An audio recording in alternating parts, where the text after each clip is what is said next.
grâce et la paix de notre Seigneur soit avec chacun d'entre nous. J'espère que vous avez passé un très bon week-end. Nous sommes aujourd'hui mardi 13 juillet. Je me réjouis de toutes les réactions que j'ai reçues par rapport à l'enseignement qui a été donné vendredi. Nous avons essayé d'être beaucoup plus équilibrés. Je les réponds encore, je peux le redire, qu'un homme spirituel ne peut pas négliger ses parents biologiques. Un homme spirituel ne peut pas négliger ses leaders spirituels. Donc vous comprenez que l'enseignement a pour objectif de recadrer donc souvent les erreurs que nous commettons. Des fois nous blessons nos parents biologiques au détriment des parents spirituels et vice versa. Mais ma prière que l'enseignement qui a été donné le vendredi passé a été une bénédiction pour plusieurs d'après le rapport que j'ai reçu. Ce matin nous continuons avec le même thème. Si vous voulez, nous pouvons prier. Nous te bénissons, notre Père et notre Dieu. Nous voulons te recommander la suite de notre enseignement sur le mystère de la bénédiction paternelle. Sois vraiment élevé et sois glorifié ce matin. Dans ton nom, nous avons prié. Amen. Ce matin, je vais continuer avec la 5e partie de l'enseignement que nous sommes en train de voir, le mystère de la bénédiction paternelle. Et comme toujours, quand on aborde un sujet, il y a des gens qui réagissent. Mais aujourd'hui, je vais prendre un petit sous-thème qui est très important, vous allez comprendre pourquoi. Il est important, il cadre avec ce que nous sommes en train de voir. Et je voudrais un tout petit peu rappeler le principal point que j'avais donné le vendredi 9 juillet. Sur le grand principe de la bénédiction, le premier principe de la bénédiction, j'avais parlé d'avoir soif de la bénédiction, de désirer la bénédiction et de chercher la bénédiction. Je vais illustrer cela tout à l'heure pour la suite de notre enseignement. Ce matin, je voudrais parler de ce que j'ai appelé les 5 bénédictions de Jacob et la bénédiction par l'épée d'Ésaïe. C'est toujours dans la bénédiction paternelle. Les 5 bénédictions de Jacob et la bénédiction par l'épée d'Ésaïe, son frère jumeau. Nous avons vu il y a quelque temps que parmi les patriarches, Jacob a été celui qui désirait beaucoup plus la bénédiction. Et Dieu avait honoré sa foi. Pourquoi je parle de 5 bénédictions de Jacob? C'est pour un tout petit peu illustrer comment cet homme désirait la bénédiction. Alors j'ai noté 5 points qui sont importants dans la bénédiction de Jacob. Le premier point, j'ai parlé de la bénédiction volée de Jacob. Ça, c'est la première bénédiction. C'est dans le livre de Genèse, au chapitre 27, 35. Là, c'était l'histoire que nous avons vue il y a quelque temps, quand il avait pris les droits d'aînesse. La bénédiction, Isaac dit, ton frère est venu avec ruse et a enlevé ta bénédiction. La première bénédiction que Jacob va avoir, c'était la bénédiction volée. Regardons la deuxième bénédiction. C'est dans le livre de Genèse au chapitre 28, verset 1. Là, j'ai appelé cela la bénédiction héritée. Dans le livre de Genèse chapitre 28, verset 1, nous voyons Isaac appela Jacob, le bénit et lui donna cet ordre. Tu ne prendras pas une femme parmi les filles de Canaan. Là, c'est une bénédiction qu'il reçoit de son père. J'ai appelé la bénédiction héritée.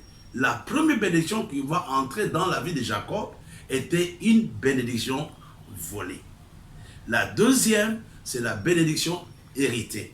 Regardons la troisième bénédiction. C'est dans le livre de Genèse au chapitre 28. Au chapitre 28, verset 11 jusqu'au verset 15. C'est un long texte, on va quand même le lire. 28, verset 11 au verset 15. Jacob partit de Beersheba et s'en alla à Charan. Il arriva dans un lieu où il passa la nuit, car le soleil était couché. Il lui prit une pierre dont il fit son cheveu. Il se coucha dans ce lieu-là. Il eut un songe, et voici une échelle était appuyée sur la terre, et son sommet touchait au ciel. Et voici les anges de Dieu montaient et descendaient par cette échelle. Et voici l'Éternel s'était né au-dessus d'elle, et dit, je suis le Dieu, je suis l'Éternel, le Dieu d'Abraham, ton père, et le Dieu d'Isaac. La terre sur laquelle tu es couché, je la donnerai à toi et à ta postérité. Ta postérité sera comme une poussière qui t'étendra. Et regardons le verset 15. Voici, je suis avec toi. Je te garderai partout où tu iras. Je te ramènerai dans ce pays, car je ne t'abandonnerai point jusqu'à ce que j'ai exécuté ce que je t'ai dit. Ici, la troisième bénédiction que Jacob va recevoir, c'était la bénédiction rêvée. Ici, c'était dans un songe qu'il voit ça. Il voit comment Dieu lui parle. Il voit comment Dieu lui fait des promesses. La première, je l'ai dit, c'était la bénédiction qu'il avait volée. C'était la bénédiction, c'est son papa qui dit, ton frère est venu par la ruse. Il a pris ta bénédiction. Mais au chapitre 28, là c'est Isaac lui-même qui appelle Jacob en disant, voici, je t'ai béni, etc. Mais le troisième type de bénédiction que Jacob va recevoir, c'est Dieu lui-même qui le bénit. Mais il le bénit comment? C'était dans un rêve. Il le bénit dans un rêve. Et regardons la quatrième bénédiction, ce que j'appelle la bénédiction demandée. Dans le livre de Genèse au chapitre 32, l'histoire des Péniels, nous connaissons cela. Genèse chapitre 32, au verset 26. Qu'est-ce que la Bible nous dit? Il dit, laisse-moi aller car l'aurore s'élève. Et Jacob répondit, je ne te laisserai point aller que tu m'aies béni. Ici, c'est Jacob qui demande. Regardez comment les choses évoluent. La première fois, il vole. La deuxième fois, il hérite. La troisième fois, il fait un rêve. Mais ici, dans la quatrième fois, c'est lui qui fait la demande. Même dans la vie, il y a des choses que nous avons parce que nous avons hérité cela. Il y a des gens qui n'ont que des rêves de bénédiction, mais qui n'ont jamais vu le concret, qui n'ont jamais vu la matérialisation de la bénédiction. Mais au quatrième point, c'est en âme et conscience, malgré tout ce qu'il avait dans la maison de Laban. N'oublions pas que c'était un polygame avec beaucoup de concubines. Il avait plein de choses qu'il avait. Il avait les troupeaux, les bétails, il avait les domestiques. Malgré tout ce qu'il avait, nous voyons ici Jacob qui a soif de la bénédiction. Il dit à l'ange, je ne vais pas te laisser partir avant que tu ne m'aies béni. Je voudrais dire à quelqu'un, c'est vrai tes parents biologiques t'ont béni, c'est vrai tes parents spirituels t'ont béni, mais désire ce matin la bénédiction de Dieu. Nous voyons Jacob, plutôt Isaac, qui avait béni Jacob. Gloire à Dieu. Mais malgré cette bénédiction de Jacob, d'Isaac, il est passé par le tourment, il a eu beaucoup de problèmes. Mais au chapitre 32, que nous sommes en train de lire, qu'est-ce qui va se passer? C'est lui maintenant qui a soif d'une autre bénédiction. C'est lui qui dit à Dieu, malgré ce que papa avait fait, malgré la ruse que j'ai commise, malgré le succès que j'ai eu au pays de Laban, toi Dieu, aujourd'hui, bénis-moi. Et j'aimerais dire à quelqu'un ce matin, tu as soif de la bénédiction de Dieu dans ta vie. Ne te limite pas à la voiture que tes parents t'ont donnée. Ne te limite pas au ministère que tu as hérité de tes parents. Tu ne t'es même pas battu pour ce ministère, tu l'as hérité de quelqu'un. Mais malgré le succès apparent de Jacob, nous voyons qu'il y avait un vide, il y avait quelque chose qui manquait dans la vie de Jacob. C'est la raison pour laquelle Jacob dit à son papa, bénis-moi. Dis plutôt à Dieu, je ne vais pas te laisser partir avant que tu m'aies béni. Jacob était un homme qui avait la bonne vision ou qui comprenait, qui avait la révélation de c'est quoi la bénédiction. C'est la raison pour laquelle il va insister auprès de l'ange en disant, je veux que tu me bénisses aujourd'hui. Et l'ange va lui donner la condition. Qu'est-ce qui va se passer? Quel est ton nom? Il dit, ton nom ne sera plus Jacob, mais tu seras appelé Israël, car tu as lutté avec Dieu, avec des hommes, et tu as été vainqueur. Il y a une chose que j'aimerais te dire, mon frère et ma soeur. Et cette chose est valable pour chacun d'entre nous. Il y a certaines bénédictions qui tarde à se matérialiser dans nos vies parce qu'il y a quelque chose que nous devons réajuster au niveau de nos vies de tous les jours. L'ange ne l'a pas béni directement. Qu'est-ce que l'ange lui dit? Non, je vais changer ton nom. J'aimerais ce matin, mon frère, il nous reste 6 mois pour que cette année s'achève. Demande que Dieu te donne un nouveau nom. Demande à ce que Dieu te révèle qui tu es. Il y a des choses que tu dois réajuster dans ta vie. Il y a des choses que tu dois réajuster dans ton ménage. Il y a des choses que tu dois réajuster dans ton leadership. Jacob, lorsqu'il a demandé la bénédiction, Dieu n'a pas dit je vais te bénir, mais Dieu, au travers de l'ange, lui pose la question, quel est ton nom? C'est la même question que Dieu te pose ce matin. Qui veut que je te bénisse? Quel est ton nom? Qui tu es dit? En secret, quand tu es seul, quel est ton véritable nom? Comment tu te comportes vis-à-vis de moi? La 4e bénédiction de Jacob, c'était la bénédiction demandée. Alors, regardons ensemble dans le Genèse, chapitre 35, au verset 11. J'espère que Dieu est en train de bénir quelqu'un. Alléluia. Genèse chapitre 35, verset 11. Le Dieu lui dit, je suis le Dieu tout-puissant, sois fécond, multiplie, et une nation et une multitude de nations naîtront de toi, et des rois sortiront de terrain. Alléluia. C'était pratiquement les mêmes paroles que Dieu avait données à Abraham, etc. Mais ici, je soupire, je voudrais que ce soit pour toi. C'est la bénédiction confirmée d'Abraham, d'Isaac, de Jacob. La première bénédiction de Jacob était une bénédiction volée par tricherie. La deuxième, il n'a fait aucun effort, il a hérité de son père. La troisième, c'était une bénédiction qu'il a vue, c'était dans son rêve.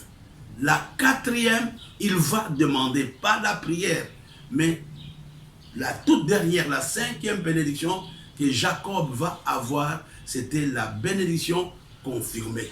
J'aimerais ce matin que le Dieu que tu sers depuis des années, j'aimerais ce matin que le Dieu qui t'a créé, le Dieu qui t'a appelé au ministère, le Dieu qui a fait de toi un mari, le Dieu qui a fait de toi une épouse, le Dieu qui t'a donné tout ce qui t'a gardé jusqu'aujourd'hui, que Dieu confirme la bénédiction dans ta vie. Il l'avait fait avec Jacob, malgré les tourments par lesquels Jacob était passé. Il va quitter son pays, il va aller chez Laban 20 ans, le salaire avait changé, il va fuir la maison de Laban, mais à la fin de son parcours, nous voyons le Dieu qui le bénit, le Dieu qui confirme la bénédiction. Et n'oublie pas, mon frère et ma soeur, que les paroles que Dieu, la bénédiction confirmée de Jacob, il l'avait déjà avant, mais Dieu n'avait pas encore confirmé. Ce matin, que Dieu confirme la grâce qui se trouve en toi. Jusqu'à présent, il y a des choses au niveau des rêves, au niveau des visions, les gens t'en parlent, mais ce matin, Dieu veut t'exaucer. Ce matin, Dieu veut te bénir. Ce matin, il veut confirmer que celui qui t'a appelé. Ce matin, il veut confirmer que la promesse qu'il t'a faite, les promesses de Dieu ne sont pas irréversibles. Oh, ce matin, tu seras comme Jacob. Et quand nous lisons, mes bien-aimés, la bénédiction confirmée, et vous allez voir que après, les gens autour de Jacob commençaient à paniquer, donc la façon de faire de Jacob avait changé. Mais à quel moment Jacob reçoit la bénédiction confirmée? C'est quand Dieu va le changer. C'est quand il va on va le frapper au niveau de la hache. C'est quand Jacob commence à dépendre pleinement et totalement de Dieu qu'il va maintenant recevoir la bénédiction confirmée. Quand nous dépendons de Dieu dans le ministère, quand nous dépendons de Dieu dans nos activités, quand nous dépendons de Dieu dans nos relations, il nous bénit. Il l'avait fait avec Jacob. Il le fera aussi avec toi ce matin. Jacob a connu dans sa vie 5 types de bénédictions. La bénédiction volée, la bénédiction héritée, la bénédiction rêvée, la bénédiction demandée et la bénédiction confirmée. Ou pour toi, tu te trouves à quel niveau? Pour toi, à quel niveau tu te trouves ce matin, mon frère et ma soeur? J'aimerais que Dieu confirme la parole qu'il t'a donnée il y a quelques années. J'aimerais que Dieu confirme ton appel. Peu importe les choses par lesquelles tu es passé, tu commences une nouvelle saison avec Dieu ce matin. Tu commences une nouvelle saison. Après la confirmation de la bénédiction de Jacob, la vie de Jacob n'était plus la même. La vie de Jacob avait radicalement changé. C'est pour ouvrir une parenthèse que la bénédiction de Dieu métamorphose, la bénédiction de Dieu change l'homme. Jusqu'à présent, rien ne change en toi, rien ne change dans ton église. Peut-être tu es au niveau de la bénédiction volée, tu es au niveau de la bénédiction héritée. Mais quand Dieu confirmera la bénédiction dans ta vie, les choses autour de toi vont changer réellement. Nous voyons ici que la vie de Jacob va changer. C'est juste après cette bénédiction-là qu'il va rebâtir l'autel de Bethel. Il donna ce que Dieu lui avait dit quand il fuyait. Maintenant, les choses qui étaient comme des rêves, les choses qui étaient comme des promesses commencent à prendre place. Jusqu'à présent, mon frère, tu es en train de rêver seulement. Mais le temps est arrivé pour toi, pour que Dieu confirme sa bénédiction dans ta vie. Le temps est arrivé pour toi, pour que Dieu te bénisse. Le temps est arrivé pour toi, pour que les choses que Dieu t'a promises deviennent des réalités. Je disais au début de ce programme que nous allions parler de la bénédiction, de 5 bénédictions de Jacob et la bénédiction par l'épée d'Ésaïe. On va lire juste, on va introduire. Lisons dans le livre de Genèse au chapitre 27, on va lire du verset 34. Commençons à partir du verset 30. Oui. Isaac dit, ton frère est venu avec ruse. Il a enlevé ta bénédiction. Il a enlevé ta bénédiction. Ésaïe dit, est-ce que parce qu'on l'a appelé du nom de Jacob, qu'il m'a supplanté 2 fois, il a enlevé mon droit d'aînesse, et voici maintenant qu'il vient d'enlever ma bénédiction. Il dit, n'as-tu point réservé des bénédictions pour moi? Isaac répondit et dit, Ésaïe, voici, je l'ai établi ton maître. Et je lui ai donné tous ses frères pour serviteurs. Je l'ai pourvu de blé et de vin. Que puis-je donc faire pour toi, mon fils? Ésaïe dit à son père, n'as-tu point que cette seule bénédiction, mon père? Bénis-moi aussi, mon père.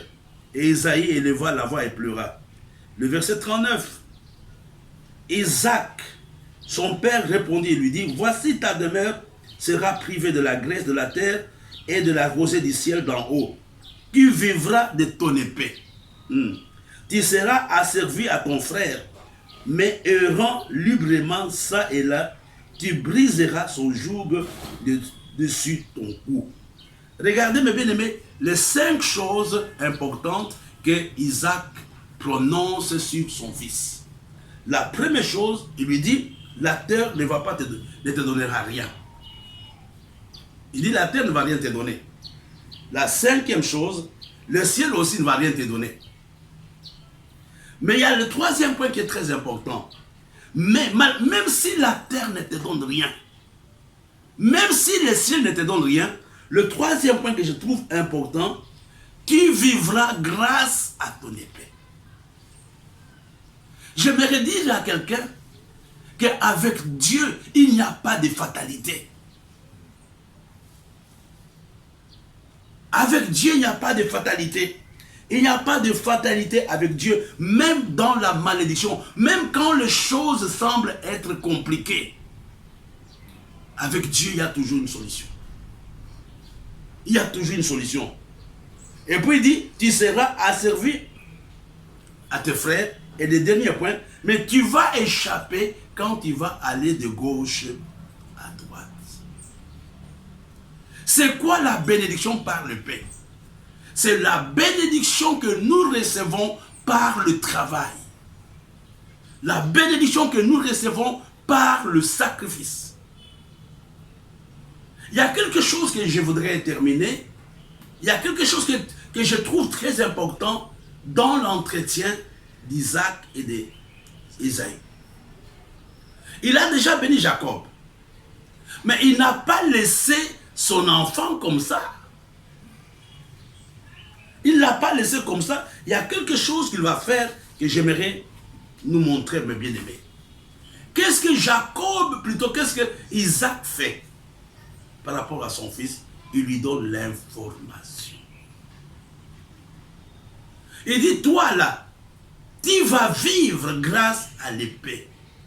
Le succès, la réussite commence quand j'ai une bonne information. Parce que Esaïe est venu désespéré, il est venu troublé. Son papa lui dit, écoute, il n'y aura pas ça, il n'y aura pas ça, il n'y aura pas ça. Mais je te donne le secret. Tu vas vivre grâce à l'épée qui se trouve entre tes mains. J'aimerais parler à quelqu'un. Tu as l'impression que le ciel est fermé. Tu as l'impression que tout est bloqué. Mais aujourd'hui, cherche la bonne nouvelle. Aujourd'hui, cherche à comprendre qu'est-ce que tu dois faire pendant cette saison. Pour nous dire, il y a 4 points, je termine, 4 points qui sont importants pour qu'un homme réussisse dans la vie. La première chose qui influence notre vie, c'est l'environnement. L'environnement influence la bénédiction d'un homme, le succès d'un homme. L'environnement a un impact. Regarde, il lui dit, le ciel ne va rien te donner, la terre ne va rien te donner. Ne tiens pas compte de cela. Premièrement, l'environnement. La deuxième chose qui influence le succès d'une personne, c'est l'information. C'est l'information. Quand je reçois la bonne information. Et puis, il dit ici, tu vas réussir, n'est-ce pas? Ton frère va te dominer, mais tu vas quitter son contrôle quand tu iras de gauche et tu iras à gauche ou quand tu iras à droite. C'est l'action. Et le dernier point, c'est la stratégie. Donc, j'ai voulu ce matin nous rappeler ces petites choses. J'ai parlé de 5 bénédictions de Jacob. Je parlais de la bénédiction par la bénédiction volée, la bénédiction héritée, la bénédiction rêvée, la bénédiction demandée et la bénédiction confirmée. Et j'ai parlé d'Ésaïe. Je disais qu'Ésaïe, malgré les choses qui étaient autour de lui, les choses semblaient être difficiles, mais son papa lui avait donné une bonne information. Tu comprends encore, tu as besoin d'avoir une relation avec ton père pour qu'il te donne les stratégies de victoire. Pour qu'il te donne les stratégies de réussite. Écoutez, Esaïe était centré seulement sur la bénédiction. Il a dit, mais écoute, tu n'as pas une autre bénédiction. Il a dit, non, non, j'ai déjà donné la bénédiction, mais à toi, je te donne une stratégie. À toi, je te donne une information. Tu vas vivre grâce à l'épée. Je parle à quelqu'un, même si tes parents ne t'ont pas béni, même si tu n'as rien reçu, peut-être ne t'as pas laissé un héritage, ne maudis pas ton père, tu as encore l'épée que tu peux utiliser. Bénis ton père, même si tu n'as rien laissé. Tu es né d'une famille pauvre, mais Dieu te dit qu'avec l'épée, avec le travail, avec la sueur, tu peux réussir. Que Dieu te bénisse. Rendez-vous le vendredi. Nous allons encore continuer avec le vendredi, je crois, le vendredi 16. Nous allons continuer avec le même message. Nous allons encore entrer en profondeur la bénédiction par l'épée d'Ésaïe. Que Dieu vous bénisse. Ça a été un plaisir d'être avec nous ce matin, d'être avec vous ce matin. Que cette matinée, que cette semaine soit la semaine de la bénédiction par l'épée. Amen. Joy. You're amazing.